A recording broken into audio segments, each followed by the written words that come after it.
早啊，浩顿。早，佳慧。我今天收拾屋子，整理出来一些旧书，想过来问一下你需不需要。这些都是什么书啊？都是一些关于精神医学的。看上去还挺有意思的。那我不客气了。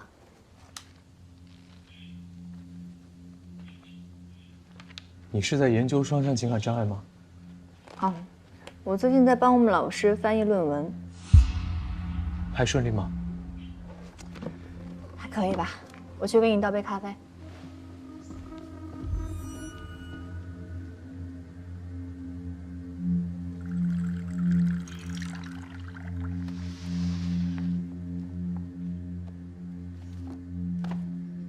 认知功能的损害，到底是双向情感障碍带来的损害，还是药物治疗的影响？目前是存在争议的。你对这方面有研究吗？研究倒是谈不上，我以前学习精神药理学的时候，有读到过关于双向的研究实验，说是把接受锂盐和丙戊酸钠2种药物治疗的患者，分别进行认知功能的测定，结果发现他们的执行能力和记忆力都受到了损害。佳慧，那你知道有什么药可以缓解跟治疗临床症状的同时，还可以降低对认知功能的副作用吗？药理学应该不属于心理咨询的范畴吧？我最近不是在翻译论文嘛，我就突然感兴趣了。我认为，非药物跟药物干预相结合，可能是最合适的。你是说，前者是你的专业领域。这种病被称为天才病，很多从事艺术行业的工作者发病率较高。一旦发病，处于躁狂期的时候，会变得精神亢奋，觉得自己思维敏捷，同时也会变得暴躁易怒，遇到什么小事就会发脾气、摔东西，这就很大程度上的损害了社会功能。但如果他们一旦处于抑郁时期的时候，情况会更糟糕一些。对了，浩顿，你之前有接触过这样的案例吗？没有，是我们老师有对这方面有研究。刚才听你说，我好像突然找到方向。认知疗法、线索回忆训练，这个好像是一个好的方法。通常一到进入精神障碍的状态，就需要结合药物的进行干预和治疗。但目前药物的作用和影响存在很多问题，所以也会影响咨询师的判断和治疗。你可能是被自己绕进去了。是啊，但是还好，你刚才点醒了我，谢谢你啊，佳慧。你的咖啡我没白喝吧？当然没有，你给我突破口，我们老师一定会很开心。哎，我有时间把你介绍给我们老师认识吧，他人特别的好。好啊。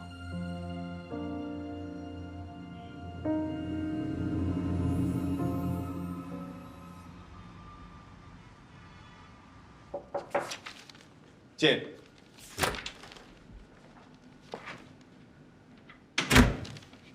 干嘛不在座位在这待着？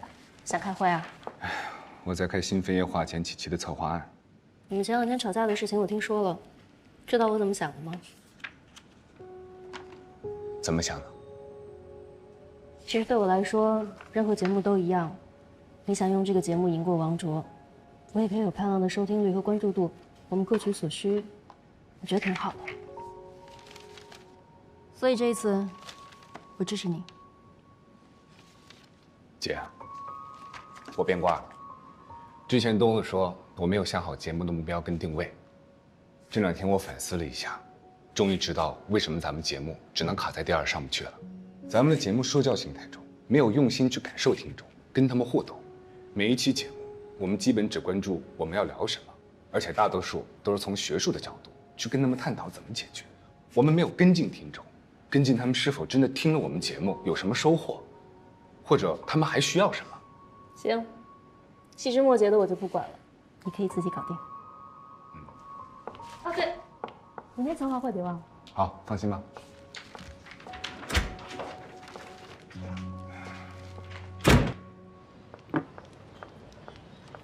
你呢？到你了，我啦。哟，阿彩，你们这是干什么呢？表情怪。别打了。哟，姑娘回来啦。我杠一个。我说别打了。不是你这什么态度啊？跟我出来一下。不许看我牌啊！等着回来啊。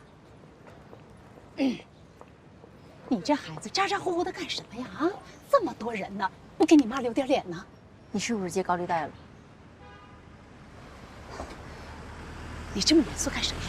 你跟我都要多少钱，我都给你。高利贷那种东西你也敢碰？高利贷，我都看了，那上面利息不高的。再说了，你现在都没有工作，我找谁要钱去？你要多少钱？你跟我说，我想办法。我哪次没满足你？那些人就是拿准了你看不懂条例，到时候利滚利，我2辈子工我都还不起。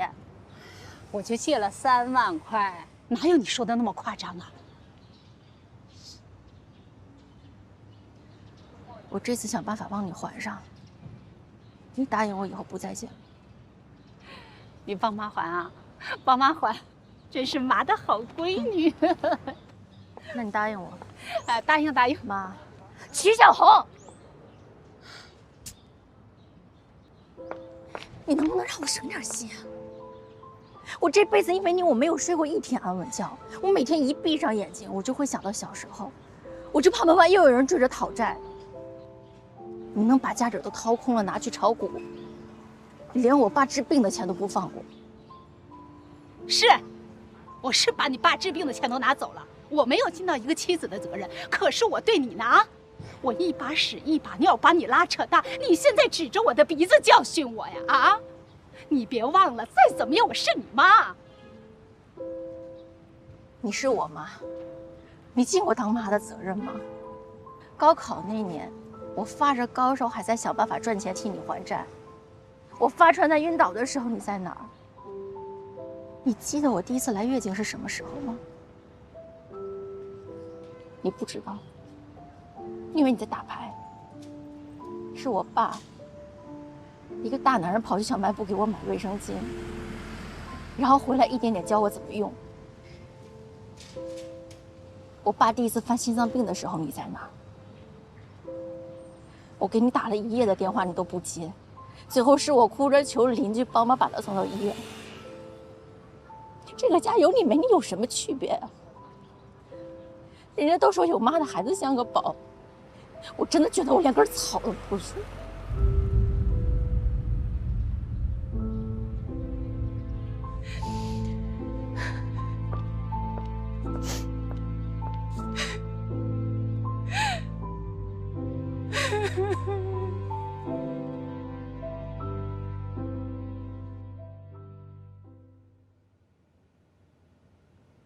你少来这套吧！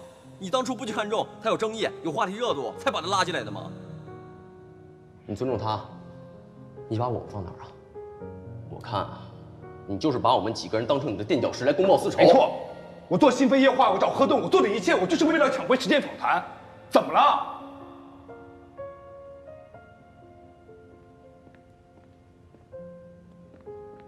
钱哥，哎，你怎么也跟他们去吃饭啊？你不是要看精选评论吗？我还没弄完呢。怪我，怪我。没事儿，我囤了好多酸辣粉呢，有它就行了。那哥，你先忙。小丽，你觉得那天我跟东子说的话，是不是有些过分了？话是冲了点儿，但是我觉得你说的是对的。一个心理咨询师在抹去来访者的信息之后，我认为是可以做研究和分享的。你看，弗洛伊德还写书了呢。但是吧，这件事儿怎么说都不应该是我们去要求贺老师，除非是贺老师自己主动想分享，你说是吧？所以我感觉钱哥你膈应就膈应在了这儿，你感觉不应该为了我们节目的利益去道德绑架贺老师，让贺老师做自我牺牲。没错，还有就是一个心理咨询师要治愈一个来访者的咨询疗程，可能需要几个月，甚至可能会是几年。就算何老师肯提供素材，但他也赶不上咱们每周3期的量跟进度，这不是长久之策。对啊。哎，钱哥，我刚刚整理精选评论的时候，有一个热度最高的留言，她说她老公的妹妹最近搬来家里住了，每天她老公一回家，她妹妹就往她老公身上挂，还要亲亲，都是成年人了，没日没夜的嚷着跟她老公一起睡，她现在很是困扰，想问问我们有没有什么办法能让他妹妹不要这么自私。情感纠纷？应该不是。这条留言的第一热评好像是一个心理咨询师写的。他说：“这位朋友，你应该让你的家人带你去医院看一下，你应该是得了重度产后抑郁，你老公的妹妹，可能就是你的女儿。”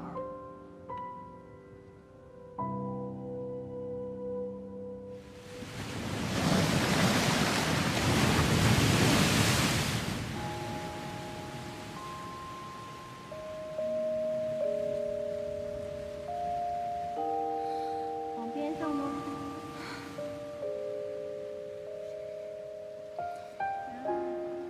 胖胖，你今天开不开心呀？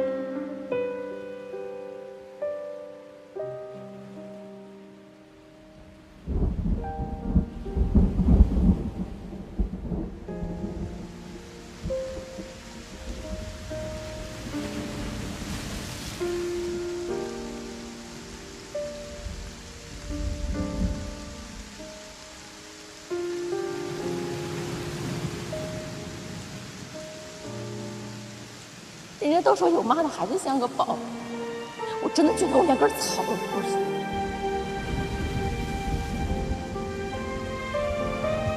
当小三，网友都知道了，还追着曹总不放，就不怕唾沫星子淹死你啊？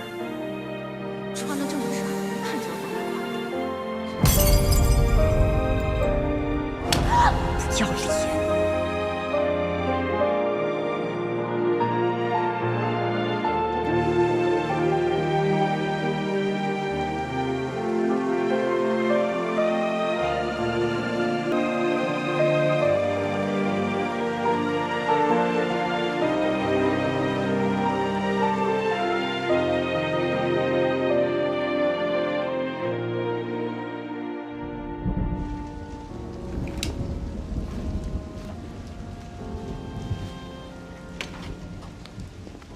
季教授您好。你好。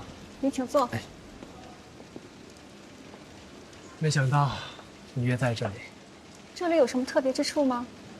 我那个徒弟啊，搞了份副业，在这个地方做了档电台节目，叫心扉夜话是吧？我们主编也经常提起，叫我们多听听。贺心理师年轻有为啊，在电台节目跟心理咨询方面都很有建树。我想他一定是您引以为傲的得意门生吧？傲谈不上，不过得意确实是有。那季教授，咱们就开始吧。好。这次采访主要是想了解一下您的新书计划。作为心理学界的泰斗，同时还担任着海事心理学会会长的重任，您出书的消息一传出来，就立马引起了业界的广泛关注。记者头子，你就别给我这老头子戴高帽了。那您方便给我们这些对新书翘首以盼的读者透露一点独家消息吗？我这本书虽然大家也是最近才知道，但在挺早的时间我就开始着手准备了。想必这其中一定承载了您的很多心血。当初之所以想写这本书，是受到了一位故人的启发，他让我意识到向大众普及心理学是件重中之重，关乎健康乃至生命的大事，也是我自己应当承担起来的责任。那您的这位故人是男性还是女性呢？这重要吗？季教授，不好意思，您继续。但向大众推广一门比较复杂的学科并不容易。以前我的书也大多是向行业内的人互相交流探讨。这次这本书呢，旨在把一些晦涩难懂的专业知识，用大众更容易理解和分析的方式呈现出来。听起来是本特别让人推荐的新书，但是我想知道的是，您作为心理协会的会长，平时要打理会里的工作，您的时间是怎么安排的呢？辛苦是自然的，不过未来我会让我的学生承担一部分的工作，我也很期待尽快的完成，在半年内和大家正式见面。您说的学生是贺顿吗？是的，他不但是我学生，还是我的得力助手。果然像大家说的那样，您和贺老师的关系很好。待他久了，看到他，就像看到孩子一样。这也算是对您多年来膝下无子的一种慰藉了。没有孩子不算遗憾，那爱人呢？你有爱过什么人吗？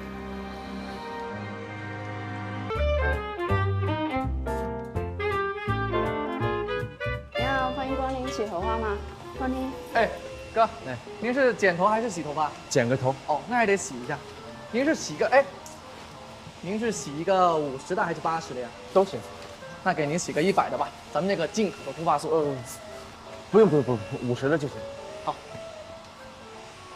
哎哥，你这头发质量不错呀，要不咱们一会儿做个造型吧？你这个年龄段做这个造型特别时尚。好，一会儿看一看。我觉得你适合那个韩式造型，这个造型啊特别显年轻。现在大学生啊都做这个，便宜又好打理。像你平时睡醒的时候啊，沾点水捋一捋，特别适合上班族的。多少钱？烫头不贵，只要388。这个颜色有分价位的，这个造型最重要的就是颜色了。还有没有别的价位啊？咱们药水有588、688和788的。我建议您是用好点的药水，这好的药水啊不掉色，而且持久，上的颜色特别正，特别亮。那就来一个588的吧。哎，这2个加起来啊976，店里啊搞活动，充1000送1000啊！你看啊，你要花这个976，还不如办个1000的卡，里面直接有2000块钱，下次来还能做。我觉得太复杂了，今天我就先剪一个头吧。哎呦哥，不是，你刚刚说要做头发，我用的是高级的洗护产品啊，做头发的洗发水，这个洗发水是包含在套餐里面的，只是剪头发用不了这么贵的。要是让我们店长知道，我肯定会被说都是打工人，体谅体谅我。那就做吧。其实咱们现在还有活动，就是这个高级洗护啊，也是可以免费的，就是您充5000块钱办个我们店的高级会员，以后你来洗头啊就免费，还送到这个洗护产品。不用了，我不住在附近，我就是路过。咱们这是连锁店，你办这卡到哪都能用，而且5000块钱又不多，你要用不完的话，给你的朋友用也可以，特别实惠。没朋友。哎，您说什么哥？可以是吧？那一会儿给你办卡了啊，以后啊你想洗头就找我，一会儿咱们加个微信，交个朋友，我叫 Tony2，以后你的头我包了。Tony2，挺个性的吧？我的寓意就是啊，我一个人顶2个托尼。您确实是。哎，这边吧，5000。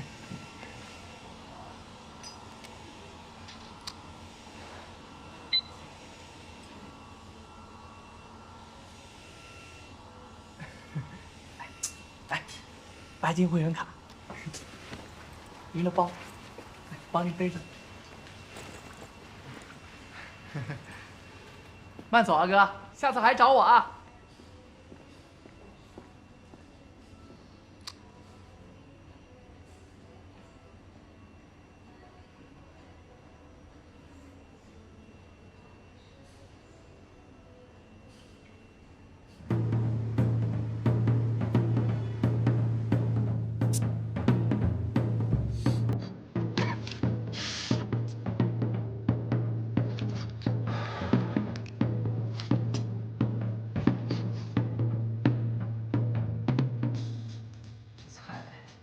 上齐了。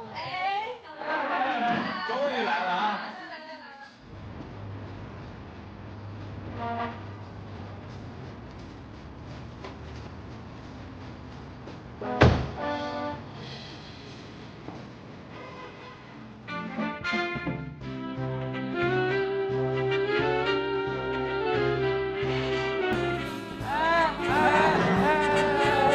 没事没事，来得早不如来得巧，正好。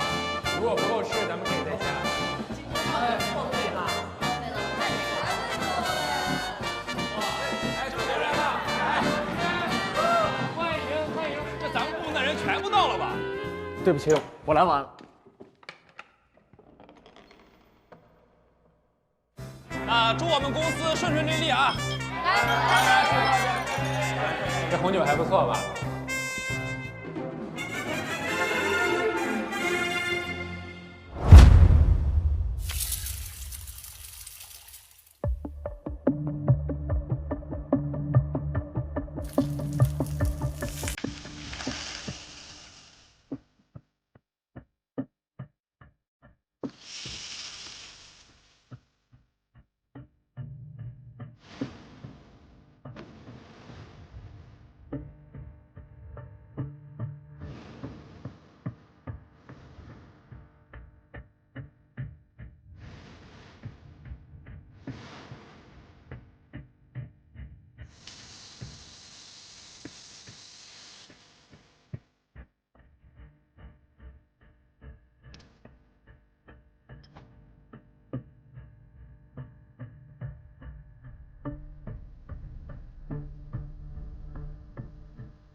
哇，这么丰盛，我们家丽丽转型了。嗯。我怎么觉得你有情况啊？有吗？啊，我今天去面试。面试？恭喜我们家汤总终于出山了啊！看着你的小工作室步入正轨，我就安心了。你要继续搞我的事业。等一下，看你面带桃花，我怎么闻到一股恋爱的芬芳呢？有吗？嗯，我怎么觉得是你的呢？我怎么了？这味儿是钱开义的活力海洋呢，还是叶家辉的雪松木调呢？别乱说了，我待会儿还要去咨询呢，不跟你拼。今天我没有过去啊。我要走了。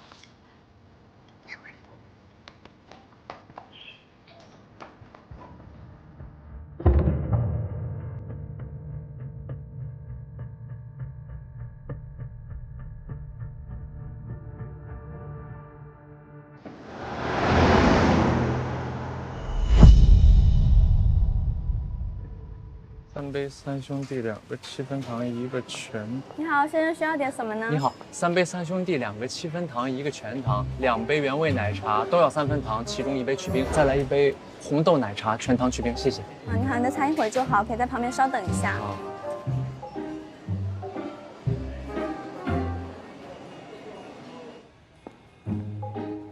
昨天真是喝太多了，可惜小木不在，不然还有人能来挡挡酒呢。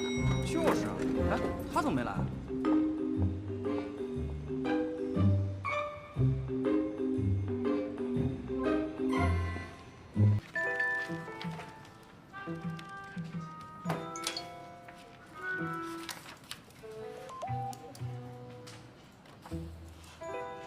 今晚继续啊！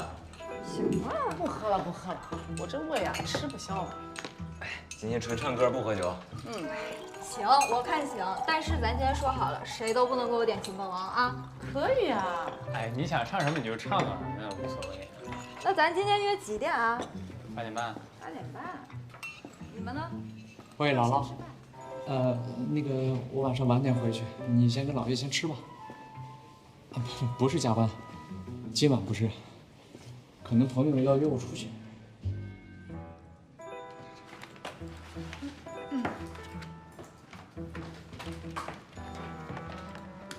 哎，小莫哥，我们先走了啊。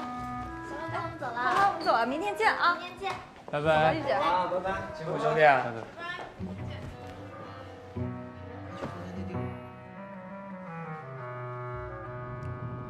家里还有饭吗？算了。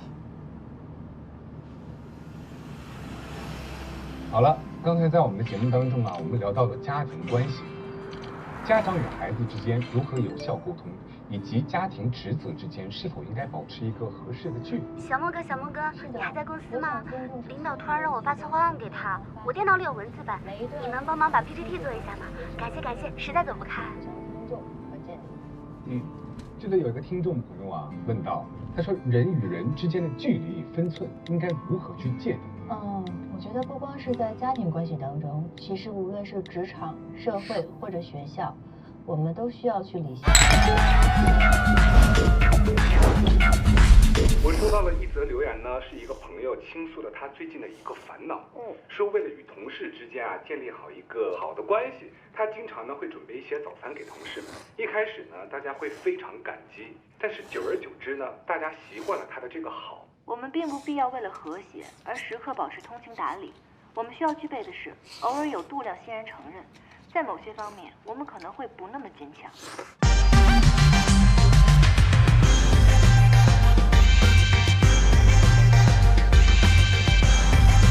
一切维系人际关系的关键都在于如何尊重自己，而不是顾此失彼。那如果各位听众朋友们有需要任何的心理咨询帮助呢，可以前往郝老师的幸福谈话工作室来接受专业的心理咨询帮助。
贺老师。莫先生你好。你好。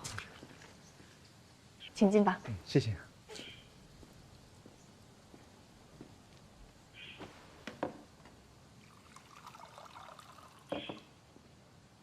先喝点水吧。谢谢。这是您的座位啊。啊，没关系的。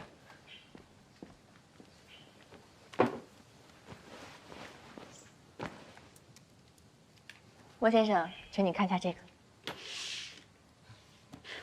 我还是要做一下正式的自我介绍。莫先生你好，我是贺顿，很高兴认识你。你好，我也很高兴。认识您。请坐吧。啊，是这样的，我之前已经看过你之前填写好的问卷了。今天是我们第一次做咨询，可能我会向你了解很多情况，来明确我们以后的咨询目标，可以吗？好的，好的。我可以问一下，你是为什么来这里吗？我就是您在电台里面说的，不懂得如何拒绝别人，不好意思，我不太会说话。没关系，我们慢慢来。是在什么样的情况下不知道如何拒绝别人？就是同事想找我帮忙，但是我也有我自己的工作，但每次都是最后稀里糊涂的就答应了。哦，我在咨询的时候可能要做一些记录，不好意思。您记，没关系。像这种情况，一天大概有几次呢？大约3到5次左右吧。每一次你都会答应吗？是啊。可以举例说明一下吗？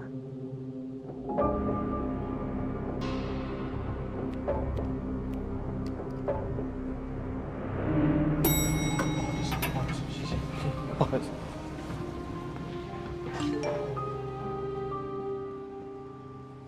小莫，你还没到公司的话，帮我带杯拿铁呗。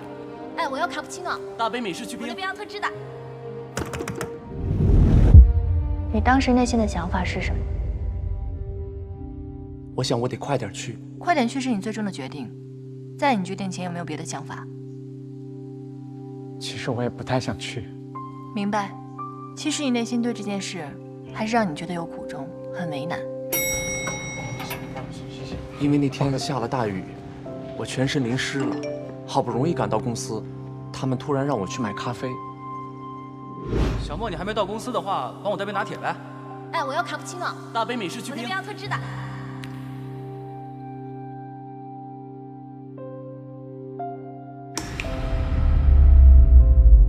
其实我很想去换件衣服，或者把衣服吹干。当时你的衣服很潮湿，你不愿意去，可最终你还是去了，对吗？莫先生，我在跟你沟通的时候，我发现你好像习惯于把别人的需求放在高于自己的位置之上。贺老师，我也不知道为什么，我有时候不仅不懂得如何拒绝别人，甚至还会讨好别人。有一次，公司里一个新同事请全公司人出去吃饭，但中途他们换了饭店的地址，也没有告诉我。对不起，我来晚了。那天晚上，我一晚没合眼。我一直在想，我到底做错了什么，让他们这么讨厌我？但是你知道吗？第2天我还是给全公司买了奶茶，我也不知道为什么，明明是他们做的不好。买完奶茶之后呢？他们说下次一起去，但是当天晚上唱 K 还是没叫我。其中一个同事还让我帮他做 PPT。那你做了吗？做了。如果当时你拒绝这个同事，你觉得最坏的结果会是什么？